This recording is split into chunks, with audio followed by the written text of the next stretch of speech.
trick or treat. How much fun it's gonna be together this Christmas. Good evening, Facebook family. Good evening, YouTube family. Welcome to a beautiful Sunday evening session with Brian and Janice. We are so delighted to have you here with us today, and we hope this evening finds you guys in a festive mood. Well, we're excited to be back with you. We've been out for a minute. We've had some things we've been managing called life, okay? But to not go into any further detail, we just want to tell you guys that we really miss you, and we're glad to be back with you today, and we have so much good information to share with you on this evening. I want to encourage everybody to think about something that's really near and dear to you this season. There are so many people that are suffering internally. They're going through things that they may not open up and share with you. And as you know, during the holiday seasons, this is the highest time that people commit suicide. So in saying that, we must be mindful of how we treat each other, how we respond to each other, and just see if you can find someone that you can share something of joy with. I don't care how small it is. It can just be an encouraging word. Reach out and call to touch someone that you haven't talked to in a while. It may be a family member, or it can be a long-lost friend that you haven't seen in a while. You understand, Brian? Mm-hmm. People need to hear from someone at this time, and they need to really know that you care. And when you reach out to someone, please share with them the joy of this season and for every season to come. Not just the holiday season, but make it a practice to reach out to people on a daily or monthly basis, whatever you can do or whatever works with your schedule, to let someone know, hey, you know, I know we haven't reached out to each other in a while, we haven't talked, but I just want to let you know that I was thinking about you and that I really care about you. Okay? All righty. Well, thank Janice for all of that and for the introduction. In short, I'm a simple guy. Don't have to go through all of the, fanfare, but in short, good evening, Facebook family. Good evening, YouTube family. We are thankful and grateful to be here with you all again. And as Janice said, make someone smile today and every day. That's how simple I will keep it. Okay, so again, we're going to take a little bit of your time today to talk to you about some of the issues that needs to be addressed in our community. Why is this important? It's important, number one, is because we're on the verge of seeing a new administration come in. Okay, the fanfare for Kamala is over. Okay, the United States people as a whole has decided that the path they want to go down is the path of Donald Trump and his administration being the leadership of this country. Okay, so now that the fanfare is over, the shock and awe is over, we've had an opportunity to kind of settle in. We've had an opportunity to think about what is next. We need to be still addressing the problems within our community. That is what is most important, Janice. Really, to be honest with you, the presidential elections, only affect local communities on a very minute scale compared to local politics coming into play, compared to local administrations that are elected. So we need to be centering our energy again. We need to be spiritually focused. There's some things that we need to change foundationally. There's some things that we need to change fundamentally. as it relates to our ideology, as it relates to our philosophy.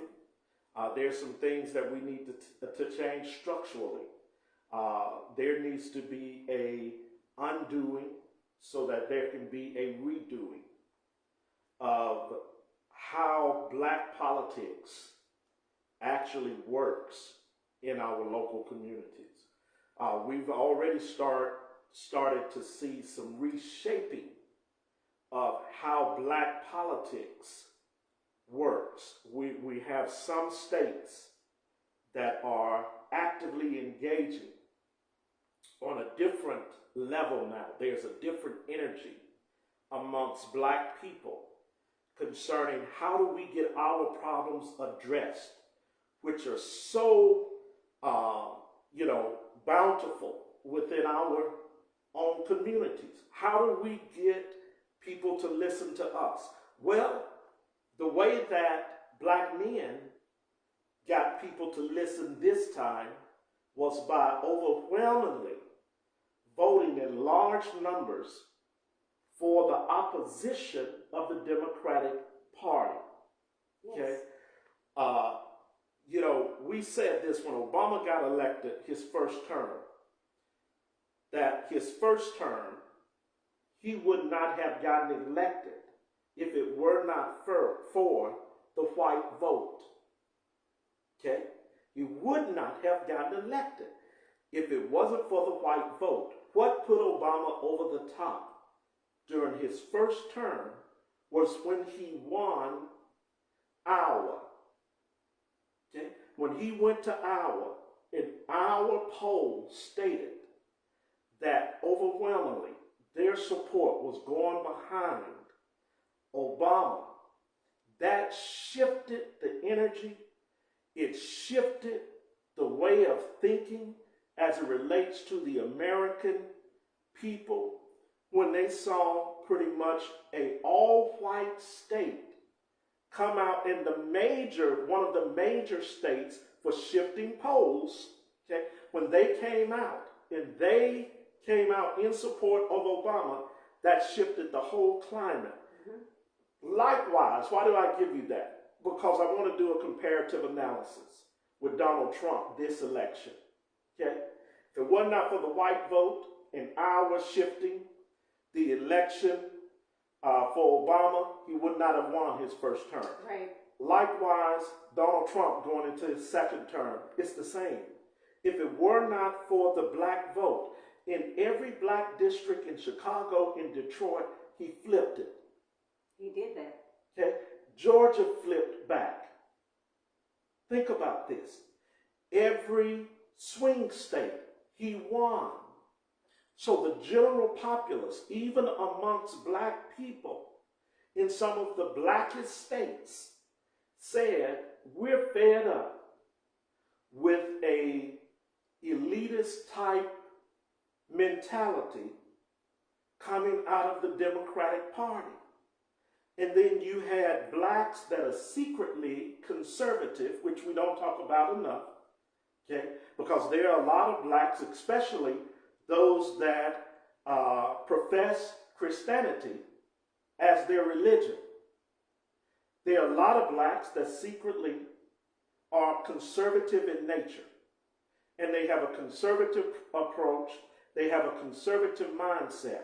Now, they may not want to offend their elitist friends, but secretly, when they went to the ballot box, they voted for Donald Trump. Yes, they did. Okay? Mm-hmm. So we have to address the problem with the Democratic Party.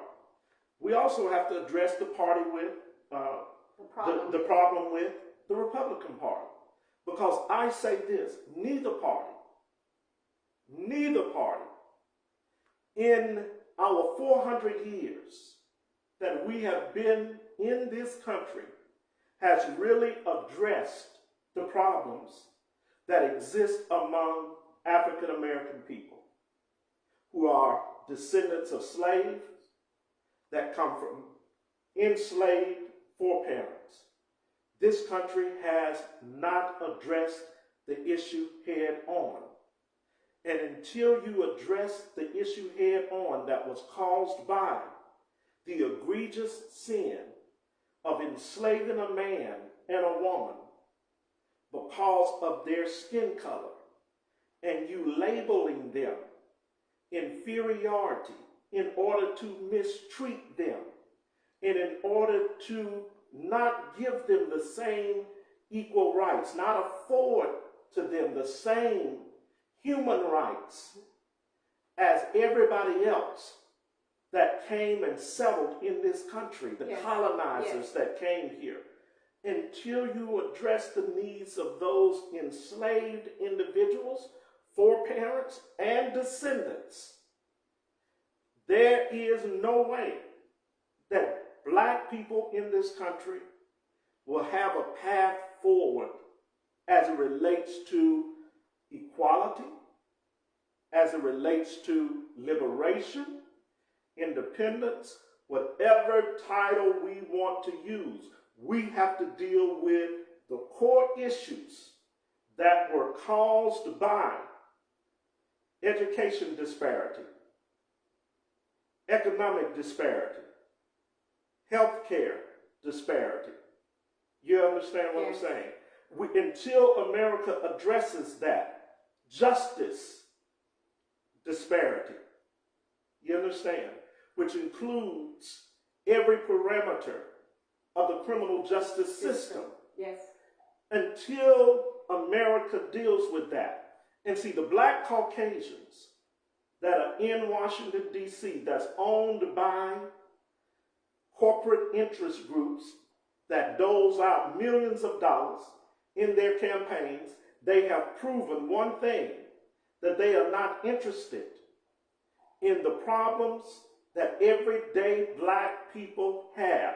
They're not interested in trying to help and assist poor black people. They're interested in promoting a democratic agenda which has failed black people. The same with the Republicans, but the thing with the Republicans, they're not controlled, you understand, by anyone in power that is melanated. Okay? So they're doing what they should do as it relates to the interests of the people that put them there.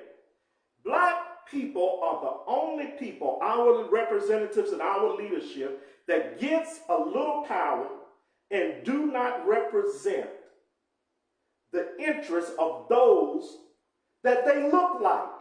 See, so there's something wrong. Malcolm talks about this. Marcus Garvey talks about this. Talked about, past tense, right. But they still speaking through me. So when I talk, you're hearing the voice of Garvey. You're hearing the voice. And that's just from a standpoint of our ancestors are still speaking. We didn't listen to them. Our parents, our foreparents that were on board with what we call movements. But it was more than a movement. When you read about Marcus Garvey and the UNIA and what he created amongst 400 million black people, it was the most powerful thing at its time that promoted liberation for a race of people that had been subjected to all types of atrocities, not only in America. See, he addressed international law as well. In the Caribbean Isles, the same thing has happened. In Europe, the same thing has happened. So wherever black people were actually dispersed to. So the diaspora has been treated the same no matter where they are. Well, Brian, I think... Okay. So we got to address those things. I'm going to interject you right here. What I'm seeing, what I've seen through my years of life is that when we were growing up in the 70s and in the 80s and 90s, those children and ourselves, we were in the churches that still promoted that still talked about those figures back then. Now there's no talk of those people. There's no talk about those movements. There's nowhere in the education system that they are even trying to remotely discuss, the only thing you hear about in the education system is Martin Luther King. And that's only normally for 1 month. And that's the month of February. So where we failed, I still And the say, month of January. and the month of January During for his the holiday. birthday. That holiday. And yeah, for his birthday. Holiday. Martin Luther King holiday. Yes. Okay. Mm-hmm. That's his birthday month, January. Yeah, Then we have January is his February birthday for month. Black That's right. History Month. Mm-hmm. So what I'm saying is that I still say we cannot continue to blame a system that was already in place to destroy us by bringing us over here. Mm-hmm. They accomplished what they set out to do. We had a choice to make. We still have a choice to make. We have something that we need to do, and that is we got to put the information and the education back where our people can get it. Well, let me rebuttal something you said. You said we can't blame the system. You can blame the system. You can't blame the people in the system. Okay. Okay? So, what do I mean when I say about that? The system is based on laws. Right. Okay? So when you look at the Constitution, okay, the Constitution, let's just use an example here. Right now, there's a big ruckus about Donald Trump doing away with the Department of Education, okay, in the United States. That is the system. Now, the Constitution of the United States, 10th Amendment, allows that. How does it allow that? Okay? It allows it because the 10th Amendment basically states that anything that is not mentioned in the United States Constitution automatically aborts itself back to the states or is turned over back to the states. So the education specifically is not listed in the Constitution. Okay, so when did the Department of Education come into fruition? So the Department of Education initially started off in 1867, or started out in 1867 up under Andrew Johnson's administration. Okay, so what was the Department of Education initially created to do? It was created to assist states in helping them determine funding. Okay, it was initially, along with the National Teachers Association, put together to aid states in recommending certain curriculums, okay, and helping do the research to show what was needed as it related to states educating their base. And when I say their base, we have to realize 1867, 1863, the Emancipation Proclamation was signed, okay? So most of those people that we're talking about were the formerly enslaved, right? Because they were the uneducated base at that time. Now, when you go to the 1890 Morrill Act, the 1890 Morrill Act stated, sweetie, first you had the 1862 Morrill Act. That was initiated by Senator Morrill while President Lincoln was still in office. This was before the emancipation. But basically the 1862 Act stated, the Morrill Act stated that land grants would be given, okay, as it relates to forming education by way of teaching agriculture and mechanics. That was in 1862. Those land grants, guess what those land grants stated? It stated basically that for every state representative, that as far as your state, you would receive 30,000 acres. The state would. So say, for instance, if Alabama had 2 representatives, they would receive 60,000 acres. Yes. Okay? To create and educate in the field of agriculture and mechanics, because industrialism was rising up. 1890, Morrill wrote a second act, Senator Morrill. That act, or proposed another act. That act included us. Out of the 1890 Morrill Act, guess what in Alabama? What two institutions took advantage of that? Alabama A&M was one of them. Yeah, And probably Tuskegee. you hit the nail on the head. Okay. Alabama A&M, which is Alabama Agricultural Yeah, and mechanical. and Mechanical. Yes. And then you had Tuskegee, which Dr. Booker T. Washington Yes. pushed self-reliance.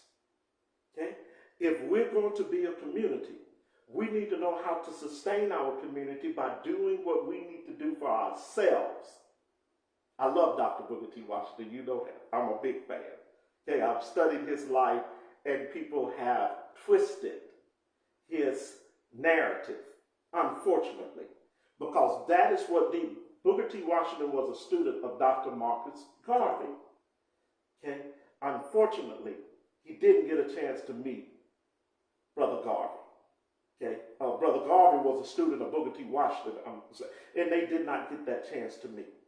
But when you look at Marcus Garvey, whole philosophy in the Constitution of the UNIA, it is based on some of the ideology of Dr. Washington, who is the founding president of Tuskegee University, right?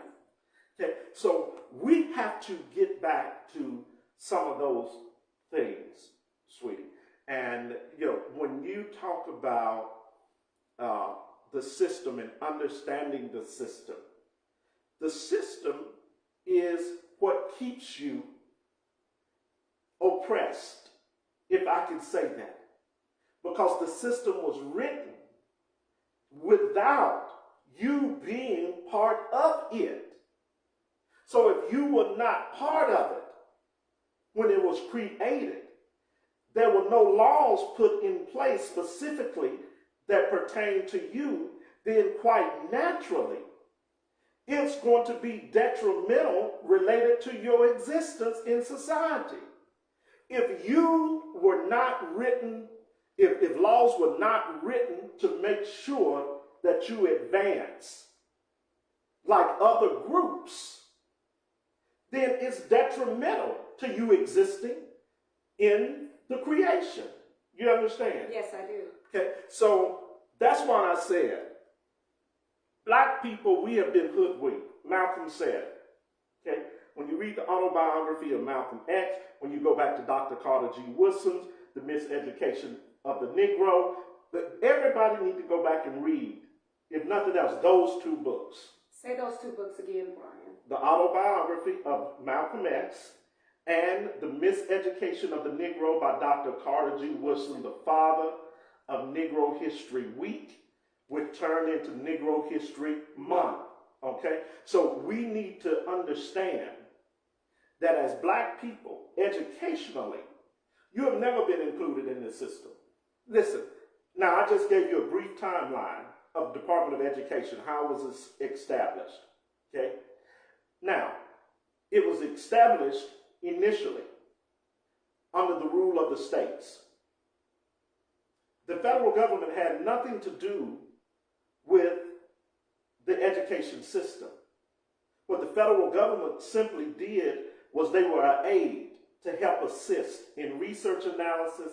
They were there to help assist as relates to creating certain data points that were needed for the state to function. You do not actually see what we know as the U.S. Department of Education formed until 1980. So it's not like we've always had a... That's my point. Yes. That's where I wanted you to get us to. President Jimmy Carter, yes, under his administration, yes, the U.S. Department of Education, which is a bureaucracy, it did not start off as a bureaucracy. The first time that you see the U.S. Department of Education in the forms of government is when it is established by Carter as a bureaucracy, which means now that it has a hierarchy order. You have a director, you have an executive director, yes, you have secretaries, so on and so forth, all the way down. Unfortunately, it became one of the neediest bureaucracies in the federal government, meaning that to be funded, to continue to be funded, the way that it was structured, it requires almost a third of the federal government's budget. Wow. Okay, so if we are wondering, black people, we have to understand. See, when we fail to read and fail to understand how things were organized, we get all upset about nothing, really. You understand? Yes. So when you continue to go on up under the Reagan administration, Reagan proposed the same thing that Trump is doing now. He proposed doing away with The education the department. U.S. Department of Education. Okay? So, after Reagan comes along, okay, you have George Bush. He proposed the same thing. His son, George W.H. Bush, did not propose that in 2000 when he was president. Okay? So he kind of solidified that, okay, the U.S. Department of Education, the bureaucracy is going to remain intact. Okay. So now Trump comes along and he says, I want to do away with this and return the power to the states. And we just kind of be here to aid them, the federal government. We want to remove it from being a bureaucracy and turn it back into just a functional department, meaning that it is part of the overall structure. It is not a separate entity operating within the structure. Does that make sense? It does. Okay. Yeah. So it's just like you having a franchise, but you operate under the banner of the franchise name. Mm-hmm. You understand what I'm saying? Yeah. So we, as black folks, have to wake up and smell the coffee and stop complaining about, oh, Donald Trump going to do away with the Department of Education. That's going to affect. That didn't affect us back before we even had an education. Black people were more educated. That we were. You understand what I'm saying? Certainly. See, that's when you talk about churches. You had pastors that understood the value of education. And not only did they have a Wednesday night Bible study or a Sunday school, but they had the churches open teaching African American history, teaching ancient African history, teaching African spirituality, yes, they did. teaching history. You understand what I'm saying? See, so we did not worry about what they would do. When our teachers became educated enough to teach our children, they taught our children. Yes, they did. You understand what I'm saying? And parents took part of that were not educated. They would go to the church not just to get hooped at on Sunday mornings. They wanted to learn as Okay, well. they went all times of the day, all times of the evening. Whenever the church made education available, they went. That's why most schools started in churches. Okay, apart from the Puritan, Methodist, and Lutheran, which were your big proponents, some of your Presbyterians, they were the big proponents of helping to organize a lot of churches. We know that the Catholic churches were in because they were part of the colonial settler oppressor. Because I went to the Lutheran school. All of my elementary school life, was Lutheran. That's why, because they were part of that big proponent of educating the descendants of slaves. So we don't need to be groveling and slobbering around like we don't know anything. And what gets me about black elites, they're so educated that they're ignorant. They fail to study their own history, and they get so caught up into black agendas as it relates to the Democratic Party, which is not the black agenda. You understand? They get caught up into the Democratic agenda that underhandedly go against black interests. And they put up a black facade. They put up a black facade as it relates to stating that they want to help black people. When in actuality, they do nothing for black people. Okay? So that's why Malcolm talks about the white liberal, that is the fox. He talks about the Republican, that's the wolf. See, both of them come to steal the sheep. Yes, they do. You understand what I'm saying? Yeah. Malcolm said one does it with a smile, the other one bears all his teeth. But they still come to steal the sheep. Okay? So we have to understand that we need representation now that's got some testicular fortitude. We do not need men that have been castrated. in positions of power. And when you look at the Senate of Alabama and some of the black men there, they've been castrated. They're wimps. They have no testicular fortitude. They will not stand up for their mama if she had need. You understand what they bow down to the Democratic agenda. When you look at black leadership in power all across the state of Alabama, the men in those positions all literally have been castrated. They do not know what it is to stand up for black people, core group of black people, and what they're dealing with to try to put food on the table, to try to maintain a job, to try to take care of children, to try to make sure that children are educated, because they are so immersed in a Democratic agenda that does not care about black people. Democrats care about democratic problems. And what are democratic problems? Making sure they maintain power. That is the main problem of the Democrats. And when they write laws, they write laws based on them maintaining power. So that's why they can flip-flop to any group that they feel like supports them, that rises to power, they're going to jump on the bandwagon. The Democrat has no allegiance to a people group. The Republican Party, the MAGA Party, which I told you all is a party within a party, the MAGA people are not the same as the Republicans. Okay? They are a whole different sect of the Republican Party, but they care about the interests of those that put them in there. And guess what? They're going to roll back some things that are going to favor the interests of their group of people that put them in power. So until we, as black people, and have black representation, men that have not been castrated, that are not wimps, that will not sell their people out, blacks are going to stay in this dilemma that we face today of being undereducated, high crime, poor health care. We're going to remain having to struggle in a justice system that seeks to incarcerate us.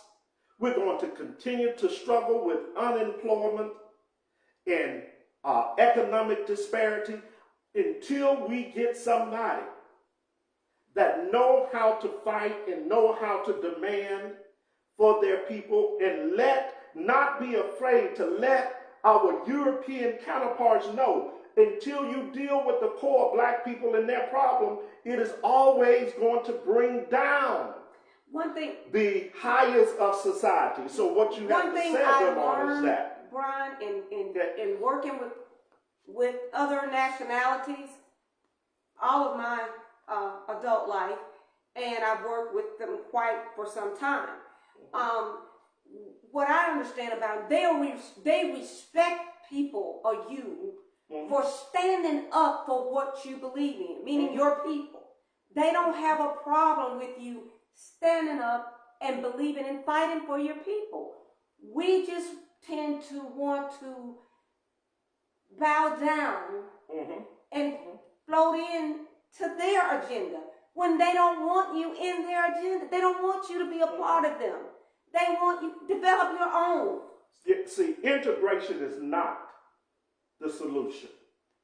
Integration it has proven itself to not be the solution. You see? Yes.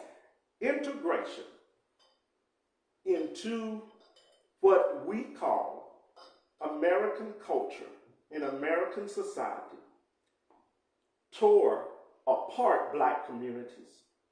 It separated families, took fathers out of homes. Definitely. It took professional people out of black communities. It took love out of black community. It took away self-love. Yes. You understand what I'm saying? Yes, I do. So that's why our good brother, Dr. King, see, like I said, people don't talk about the last 2 years of his life, and they don't do the research and see his speeches where he openly begins to profess that this is not the way, that we need to do this another way. Now, when Martin started openly talking about economic equality and not so much integration, and start to move away from that and start saying, no, we see that you're not going to allow us to fully integrate into your system. So let's just get some economic power, and then we could create our own system. When he started talking like that, They took him out. it was time to get rid of him. Yes, it was. You understand? Yes, I do. So any leader that comes along and talk about self-development of their people, your self-infrastructure where we build ourselves, those leaders are taken out of the way. Why? Because they want to keep Negro leaders that are docile, and that are pacified, you understand, and that are more caught up into materialism in this so-called American dream that Malcolm calls the American nightmare. You understand what I'm saying? And notoriety in that, and self-abasement in that, because that's what it is. Mm-hmm. You understand? You sell out your people to be on top Exactly. and to have photo ops. Exactly. You understand Yes. what I'm saying? Yes, I do. So when you deal with Negroes like that, have a mindset like that don't know their head from a hole in the ground, but they're educated fools. They know a lot of their profession, but they don't know the black community. They don't know the history of the black community. They have not studied about the Black Panthers. They have not studied movements like SNCC and what was the base of those movements. They really have not studied the urban movement when we had one. You understand what Yes, I'm saying? I We do. don't have that today. NAACP and the Urban League and all these, they're just now, they're good emblems of what used to be. Yeah. You understand? At one time, those organizations were effective. They're not effective anymore. So Negro leaders like Al Sharpton, Negro leaders like Hakeem Jeffries, I'll call their name, I don't mind calling their name, Cory Booker, that's up in all these black so-called leaders, Jasmine Crockett, she's nothing but a pawn, okay? From Texas, she's not going to do anything, not of any significance to help her people. What she does is pander to the Democratic agenda, and she quotes a little history that everybody else quote about Dr. King. Other than that, that's about all she knows. So we don't have real leaders. Like I said, we got men up there that are sissified and castrated. We got men in the Alabama Senate that are sissified and castrated. You understand what I'm saying? That will not stand up and will not fight, cannot expound on issues, cannot truly talk about the history. Even in Alabama, they have not read the whole Alabama Constitution. For most of them, it's too long. So they pick bits and pieces to read. They don't understand that 1901 Alabama Constitution that have had right at about 30 amendments done to it is still the most egregious slave document that's in existence today. You understand? And that's why Governor Ivey can pull money from the education system, put it into the prison system, pull money from the education, put it into a failed water park in Montgomery, Alabama, that a good friend of mine that I verbally voiced was a bust before it was even built, and that it should not have had that money sunk into it, that no black people support. It wasn't for black interest. And the financial interest that they thought it would bring, they did not do their research. You understand what I'm saying? So we have... But now, Brian, they're broke. They need They're $2 broke, million. and I hope it goes under. No, don't say because that. It's, We're not gonna it's say not. that. Yes, I do. Because it was never for the interest of the people of Montgomery. Okay, they put political interest over the people, and whenever you put, see, that's what I'm talking about. The Democrat, when you put a political interest over people, you have a problem. And black people are sick and tired of leaders that say they are their leaders, that put their political interests over them. And that's what we've had that too long now. When I look at Selma, the trash condition in Selma, do you understand what I'm saying? Yes. Now, I just read an article about one of the councilmen, Clay Carmichael, called for a public meeting with the councilman and some of the department heads. One person shows up. You understand what I'm saying? One councilwoman shows up to that meeting. But when you go back to the trash problem, it started in 2000 under the first James Perkins administration. Here is a man, so-called preacher, so-called city leader, that is a disgrace to his people. When you look at all the issues, switching the trash from the Selma Water and Sewage Board to making it city owned. You understand? That's when it started to fail. And instead of being a man and live up to it and say, look, this thing went awry under me, I'm going to fix it before I leave this administration. I'm not going to allow the administration that's going to come in to have to come in and try to fix my mess up when it started under my first administration. Instead of being a man and standing up and saying, people, I messed this up, we're going to fix it. Being responsible, he's not able to do that. No, what he wants to do is tax black people. He wants to increase property taxes in a city that is already economically depressed. He wants to increase property taxes on a city where the majority of the people receive Social Security disability or are retired or receive some form of welfare. That's an ignorant mayor. You understand what I'm saying? That's an ignorant leadership. That's an ignorant administration. It's a leadership where there is no vision, the people perish. So I would suggest him denounce his pastoralship. He needs to resign from being mayor and let somebody get in there that care about the people. Now, I can say this because I'm a black man that care about the people of Selma. You understand? And I'm a black spiritual leader that cares about the people of Selma. And what they have in place right now as far as black leadership is a disgrace. What they have in the city as it relates to pastoral leadership is a disgrace. And that is across the board. I don't care who you are.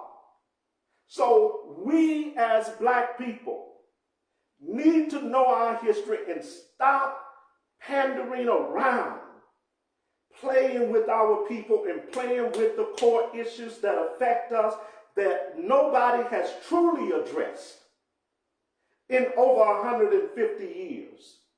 You understand what I'm saying? Well, you saw more progress in education during the Reconstruction period up until the 1920s than you ever see in the black community than we ever seen in our history, in our existence in this country.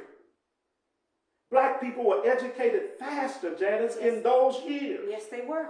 After Brown versus the Board of Education, which my frat brother was one of the brothers that pushed that through, we saw a steady decrease since the integration of the school system. Black people have steadily declined in education now for 70 plus years. And you tell me that we got it together? You got black HBCUs now that are no longer can be labeled as black HBCUs. They're only labeled that in title. But there are more professors that are European, that are Indian, and that are Asian than there are blacks in our institutions now. You only have 18 black institutions out of the 100 plus institutions that still exist that have an African American studies program. And you tell me something ain't wrong with our brain? Black people are hoodwinked. Seriously. Now, I talked about this at First Baptist, and I said I could talk about black people because I'm black. If we do not have it together, there is a problem with the way we think. And then we declare that we're making progress. Well, individually, you may be making progress, but until you start thinking about the whole, and I say this all the time, you have to do more than pass out semi-annual, annual tokens. There has to be more than a Negro that has a 501c3 if they're going to help our community. 501c3s, and I've said this multiple times on shows, people have not done the research, but I'm going to do a whole show on the origin of 501c3s, why they were created, and what they do for black people. I've ordered a book just to as far as a resource to help people understand. You understand what I'm saying? That 501c3s were created initially to pass out the crumbs, the breadcrumbs, to the peasants. That is why they were created. Brian, we still have an obligation as a people to take the initiative to learn yourself. I get it, and I understand this. 4 or 5 years of studying nursing, my profession. After that, it was my responsibility to learn and study other things in life other than just continuing to study my profession. Even though it is a requirement that you have to have X number of CEUs per year or biannually as a nurse or any healthcare, you have to get those CEUs. But there are other things that we should have been encouraged or but told. You need to continue down this path. You need to study your history. You need to learn more about the social injustices of your people. We're not told to do that. It's almost like you get your degree in that field, you stick with that, and don't worry about this over here, because the person that has a degree in that, they're going to take care of that. And that is what has happened. People only focus on what their area of study in. Some people, unlike you, because you're an avid learner, you're an avid reader. Your desire is, I want to know everything about everything. And I've seen that in the 7-8 years that you've been with me. You don't care, even in my profession, you'll come at me knowing more about my profession, which I've been in it 35 years. You come at me like you know more. But some things I can't even argue with you on because you study. I don't know your profession. I am not an expert in finances. So I don't want to tread on those waters because I would much rather stay in my lane than to tread out there in finance and mess somebody up. You get me? So in saying that, we were trained that. We were taught that.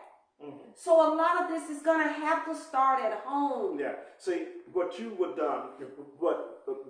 what happened as it relates to education with black people from a standpoint of higher learning, institutional learning. It's called an institution for a reason. Okay? Why? Because it does a subtle brain surgery on you, where it takes out half of your lobe. So the other part of your lobe is dormant. It's not. Okay, so listen. It's not listen. dormant. Institution means that you have been committed to something, to do something. Exactly. What I should be the expert in. Institution is a psych ward. No, it's not. It is a high form of psychology to brainwash you into functioning into the system, functioning in the system the way they want you to function, and the way they want you to think, and the way they want you to act. But it pays. It pays your salary. Sometimes it does. Sometimes it doesn't. There are people with degrees that don't have a job, and there are people with degrees that are trying to find a job, and then there are people with degrees, as some of my good brothers and sisters that are working at McDonald's. They're working at McDonald's. Okay, so it depends on what your actual course of study is. But institution, it still boils down to the same definition. It is a place that brainwashes you to think the way they want you to think, to act the way they want you to act, to say what they want you to say. It does not change that fact. You understand? So when most people go to college, they go through a subtle form of brainwashing. being proud of what you have accomplished, that's good. That's It's one thing. admirable. Okay, but if that is the only thing you can be proud of, and your proudness does not equate to helping your people or having done something significant to help your people, or to change the so-called system that you've been brainwashed to believe that works, you understand? Don't talk to me about you love black people because you do service projects or because you got a 501c3. Negro, if you got that, that tells me you hate black people and you have not read what the origin of that is. If you think service projects are doing something that will diametrically affect the group or the community as a whole, you got to be brainwashed. If service projects were going to help our people, we would be the wealthiest people on earth right now. Because black people do more service projects than any other group in this country. We pass out more turkeys at Thanksgiving. We give away more toys to little ghetto boys and girls at Christmas than any other group. But crime is still high. We still the most uneducated. We still the most unhealthiest. We still the highest unemployed. We still are economically depressed above all other groups that come to this country. So tell me what service projects have done. They're admirable that you get out there and you work in your community. But is that the end all be all? No. Is that the answer? No. And it takes somebody to stand up and say that. You understand? Just like it takes somebody to stand up and say that what Negro politicians are doing in the South, especially in Alabama, because I live here, it's a disgrace to black people. What has happened in Selma, Alabama is a disgrace. Every representative in Selma, every representative in Montgomery, when they look at the base condition of our people, should be ashamed of themselves.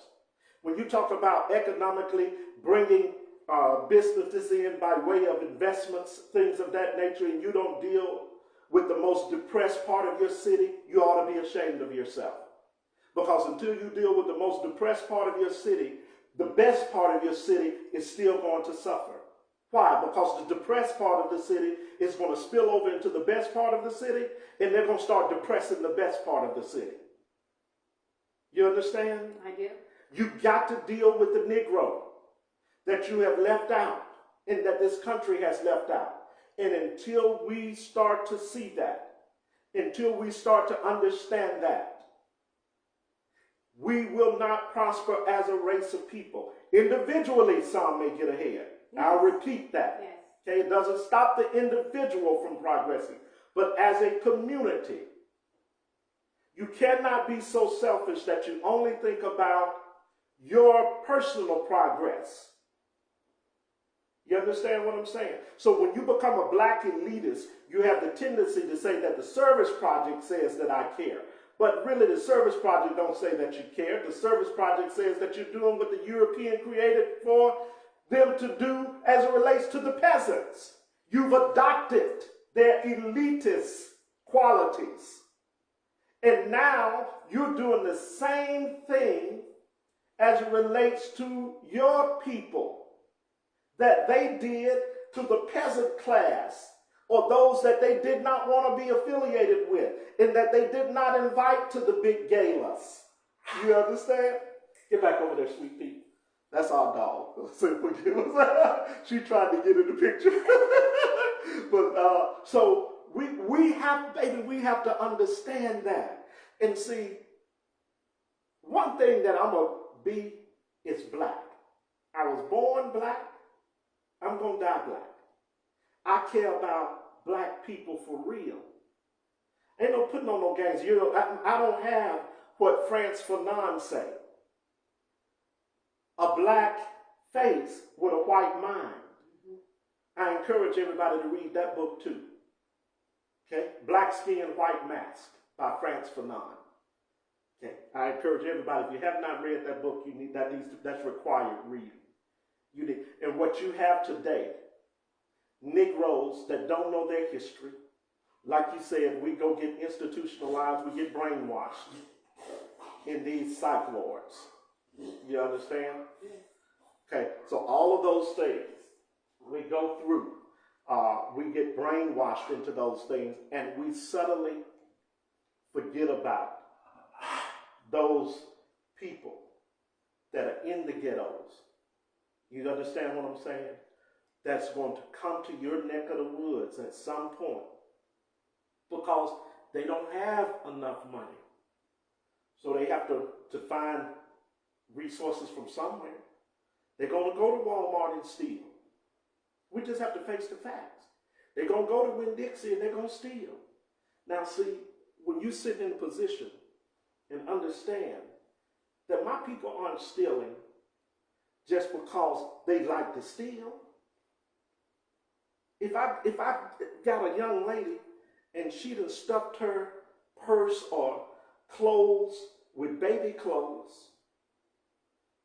maybe it's because she got a young child at home, don't have any assistance, don't have any help, and the baby doesn't have any clothes. See, service projects don't deal with the real issues that some of our people face every day. If there's a young lady that's coming in there and stealing formula, maybe it's because a baby can't eat. The baby hadn't eaten in a while. And she doesn't have the money to buy the formula. But we got a justice system that will crucify them. Not understand the condition that they live in, don't understand why, not ask them the questions, but yet we have already labeled them. Then, watch this, we fall into the trap. You ever heard the term white fear? No. Okay, so the term white fear developed about 10 years ago. Okay, it developed around the Trayvon Martin situation. Okay, so what is white fear? White fear is simply the mindset that says to a white person that black people are dangerous. No matter who they are, they're dangerous. Doesn't matter their level of education, doesn't matter their profession, doesn't matter where they live, they are dangerous people. And we have a right to be afraid of them. And so you see our European counterparts, some of our friends, react in ways that says, I'm afraid of you. Okay? When they're not in a social gathering with other people. You understand what I'm saying? Yeah. They can see you outside of that social gathering and they'll, do like that and kind of look and walk the other way because they're afraid of you. You understand? What is developed in society now is black people are afraid of black people.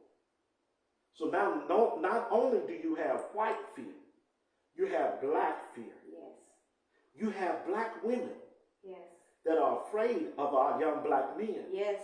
Because they don't know if they're going to be shot, or if that young black man that's coming in Walmart and he's got a M16, not an M16, but an AR-15, or if he's got a 9mm. You understand what? They don't know his frame of thinking.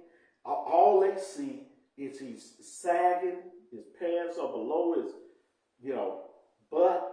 He's showing all of his, he has a hoodie on. Yeah. So there's a tendency for even black men are afraid to deal with young black men.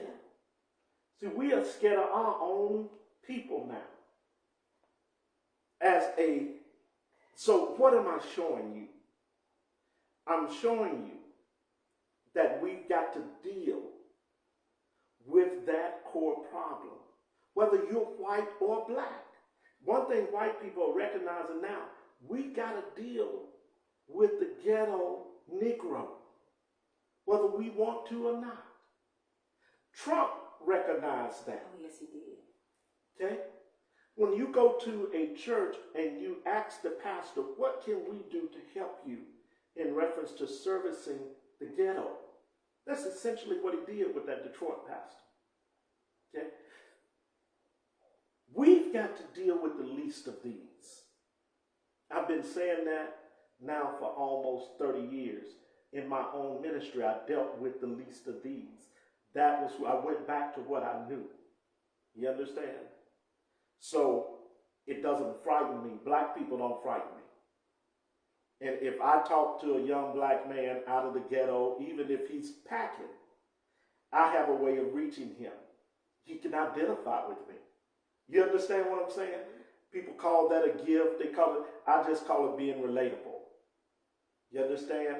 Now I have an advantage because I grew up in the projects.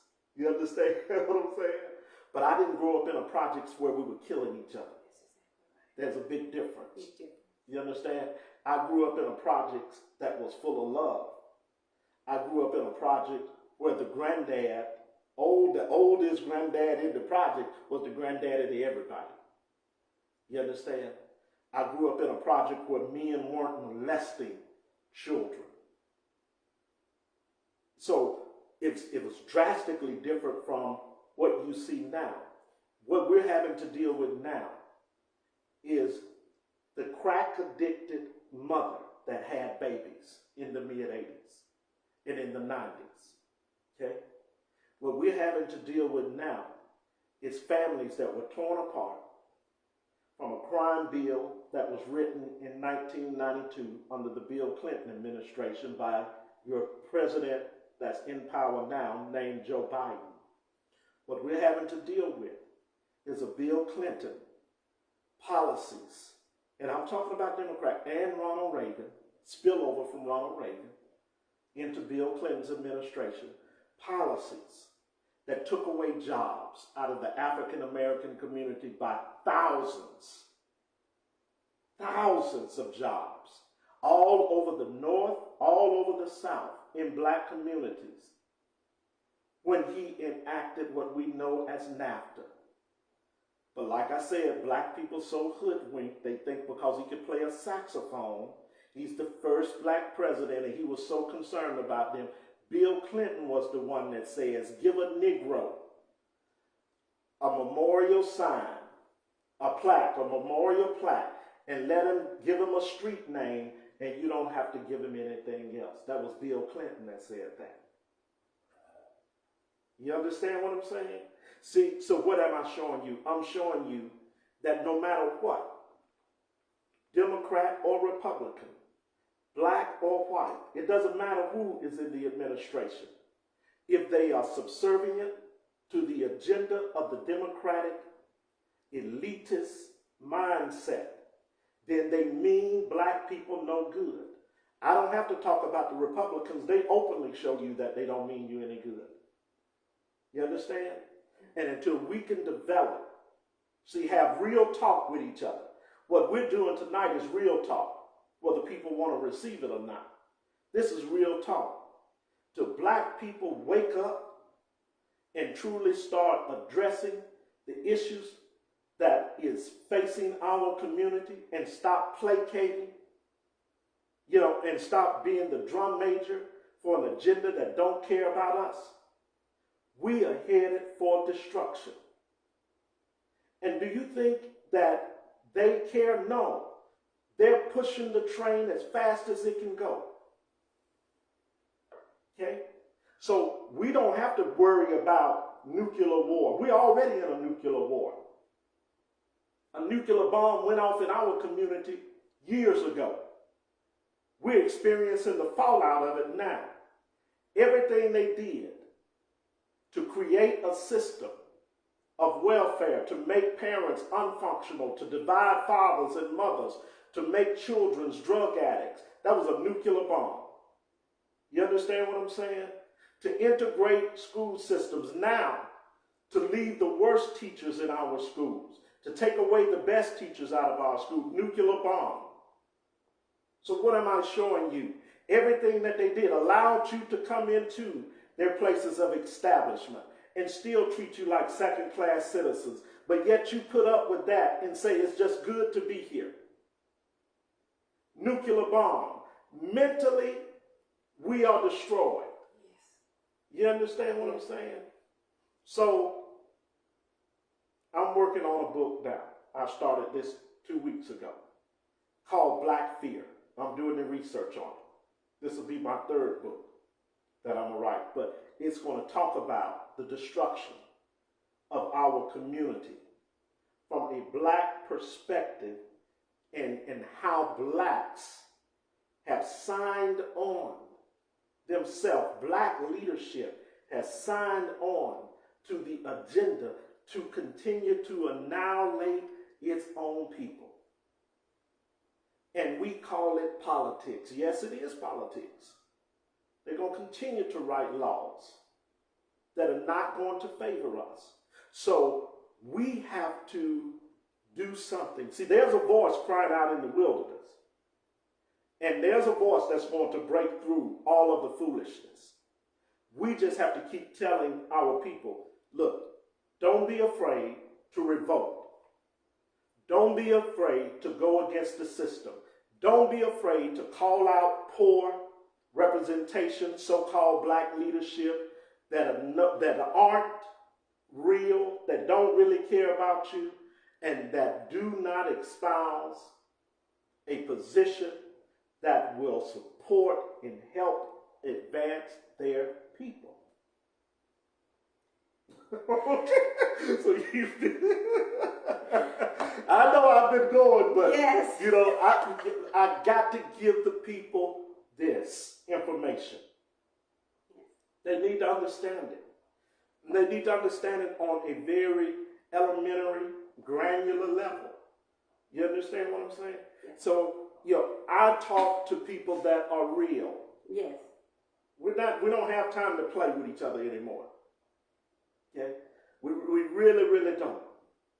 You know, we don't have time to fake and, you know, jumping and shouting around in churches and then go back to our little nice little homes and the rest of the black community going to hell in a handbasket. It's time out for the games. And nobody, you know, the sister in New Orleans, you know, that little TikTok reel that made her famous, ain't nobody got time for that. You know? Ain't nobody got time for that. Really, we don't. We don't have time to play with each other like that. These games need to be over. They need to come to an end. You understand what I'm saying?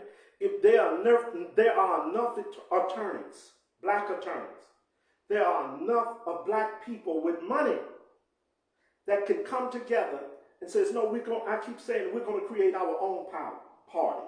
Right here in Alabama, there needs to be a different party other than Democrat and Republicans. Democrats ain't never represented Brian Watts in this state. Never. They never represented my mom or dad. But yet we continue to give them our vote.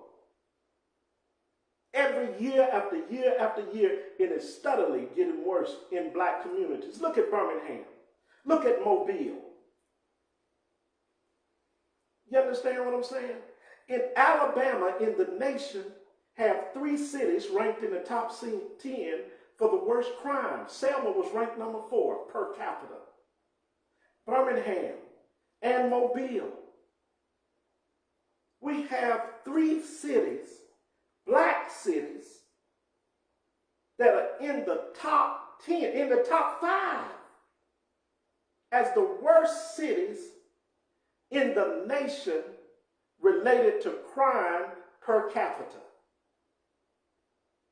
Janice, think about it. And here we are as black people thinking that black representation gives a darn about us.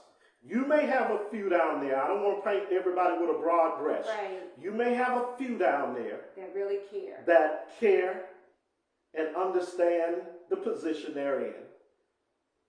But for the most part, the men that I've seen down there, they castrated. They're eunuchs. They are only there to serve the white interest. That's it. They're not going to really raise any issues. And then when they do raise issues, because they're not serious people, the white folks don't take them as serious. They walk all by them. They walk through them. They grin at them when they pass them by. You want to get some lunch today? Oh, you'll be okay. Let's go to lunch and eat. Let's take you out and feed you. That's what we did with our Negroes anyway. When they got a little rousing, it doesn't act like they want to get out of order. And the Negroes down there, they are docile. You understand? They do not have a vision for black people in Alabama. The national representation do not have a vision for black people in America. They can't see that because they've been so indoctrinated that they have to be included. When every other nationality up there that has representation, they tell you we are concerned about the Latinos in their progress in this country. The Asians that have represented, they tell you we are concerned about the Asians progressing in this country and getting everything that they deserve as Asian. The natives that have representation in their native caucus, they are concerned about the natives. They never mention black, white, Hispanic. They're concerned about the natives getting what they deserve. We are the only fools that go to the Capitol, go to D.C., and be concerned about everybody else's interests but black people. It is the most, for me, I'm baffled by it. I don't understand it. They'll fight for other folks' interests before they take up a black problem and fight for black interests. But you do not see other races coming to their aid. You don't really see them standing up. You may have a few Asians get on a protest line with you. You may have a few whites out there walking with you. But I'm talking about leadership. Them few whites that's out there walking with you, they in the same condition you in. They're marching for their interests with you. They're not marching for your interests and for you. You understand what I'm saying? We're confused. We're really confused. We think because an Asian is standing with us, they're standing for us. No, they're standing for their interests with you. They're not standing for your interests for you. We're confused. Black people are so ignorant when it comes to not understanding what it means to really love yourself and to love your people. Not that you have to discriminate against anybody. See, we've bought into the whole faction that if we do that, we're racist. Why? Because that's what society have taught you. That you can be racist against your own people. But you can't. Because you support them over somebody else. But that is what society has taught us. And we will feel guilty. Show you how we've been educated. We will feel guilty about standing up for our interests and saying, no, this is for black interests. I can't integrate with you. My business is, for the support and the upliftment of the black community. If you got a business and you open it specifically for that.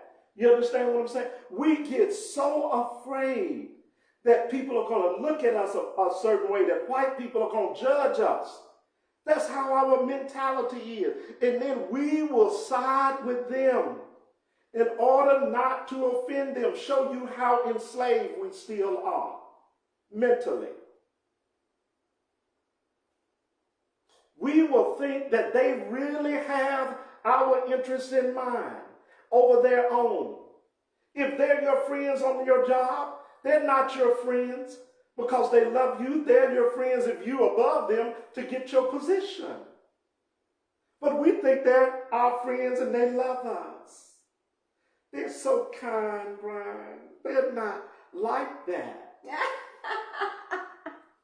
See how brainwashed we are? Yeah, I do. And it doesn't mean that I hate them. No.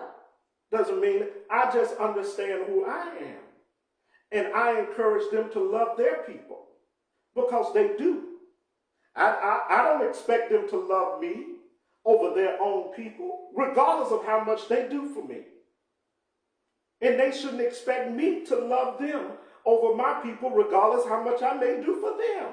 You understand what I'm saying? We're good friends.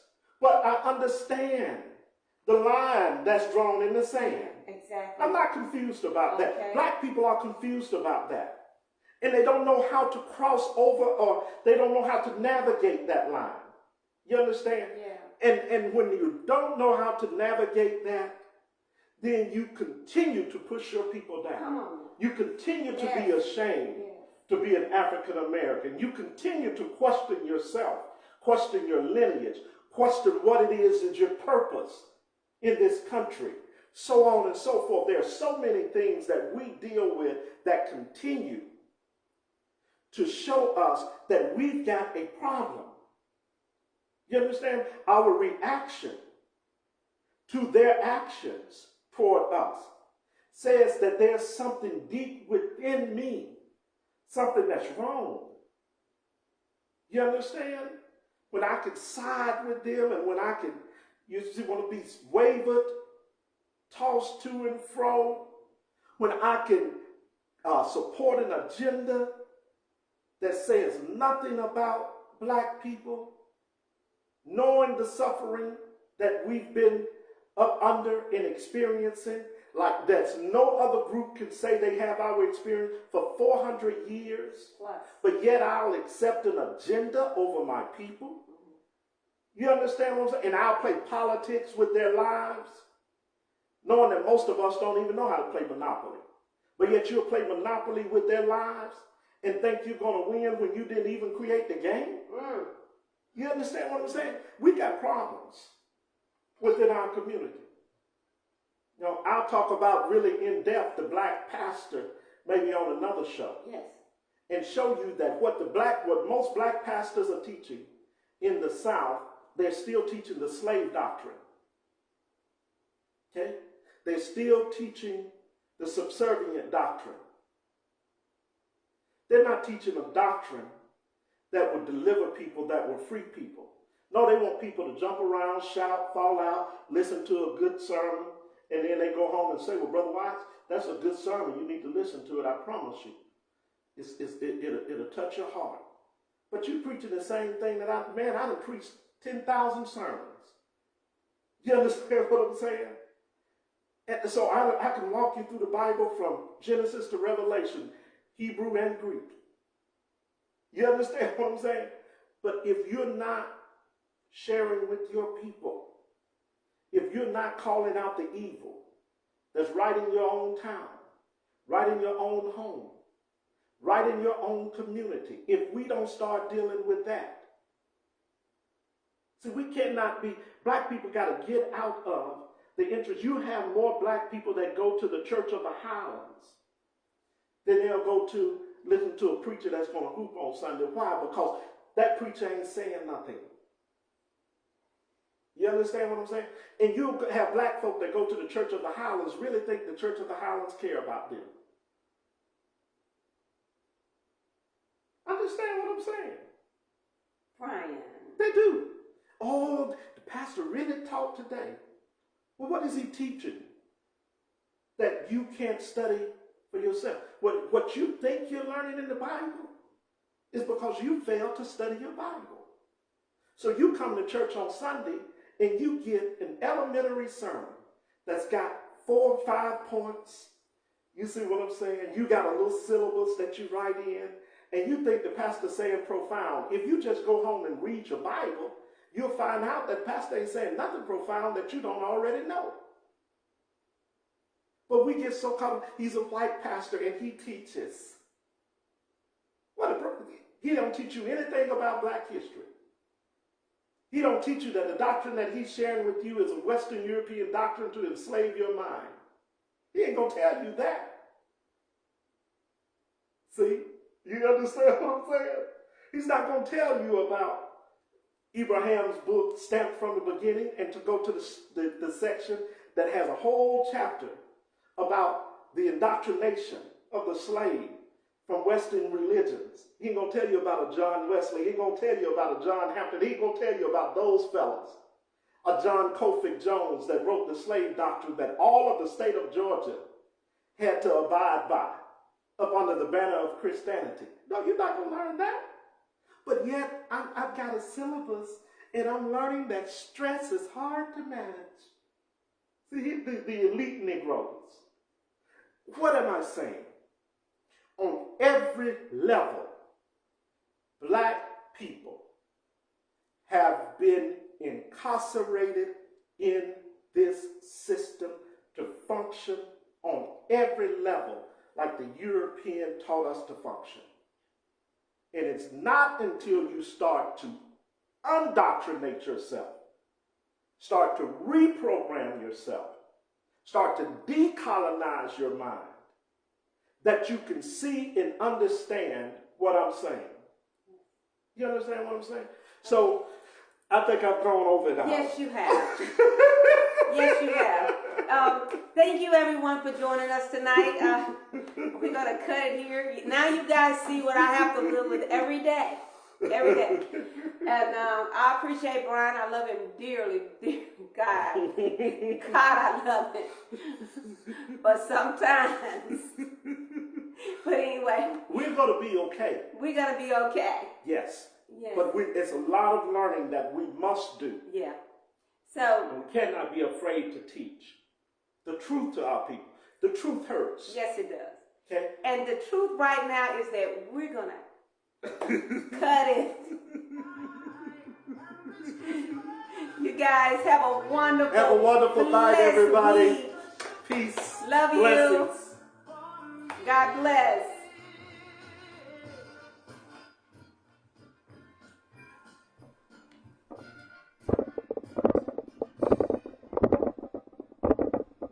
Presents and cards are here. My world is filled with you and you.